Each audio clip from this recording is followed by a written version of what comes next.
Զատկից հետո կարմիր ծու։ Իմ տոնածառ ձևավորելն ու ցույց տալը լրիվ այս ասացվածքին է նման, բայց ավելի լավ է ուշ, քան ավելի ուշ։ Մի խոսքով, բոլոր այն տոնածառի խաղարիքները, որոնք որ սարքել էի ու որոնք որ ունեի,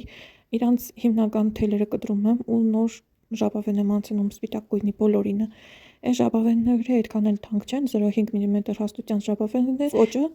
80 դրամաժ է տամենը։ Ամառվանից առաջին անգամ բացում եմ եղևնին, որը պատվիրել էի Օզոնից։ Ճիշտն ասած, այս ընթացքում Օզոնի եղևնի մասին շատ բաներ եմ լսել ու իմ մեջ էլ կասկած կար, միգուցե իմ եղևնին էլ է ցանծառ, բայց իրականում շատ ծիրուն եղևնի է,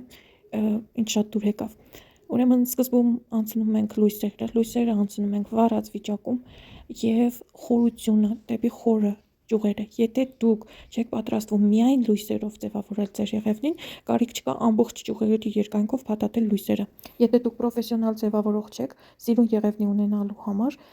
մի գաղտնիք եւս կա։ Ընտրեք մի գույն կամ մի պատմություն եւ դրա շուրջ կառուցեք ամբողջ ձևավորումը։ Եթե նկատեցիք, օգտագործել եմ ոչ միայն խաղալիքները, այլ նաեւ կոները։ Կոները ավելի բնական տեսք են տալիս։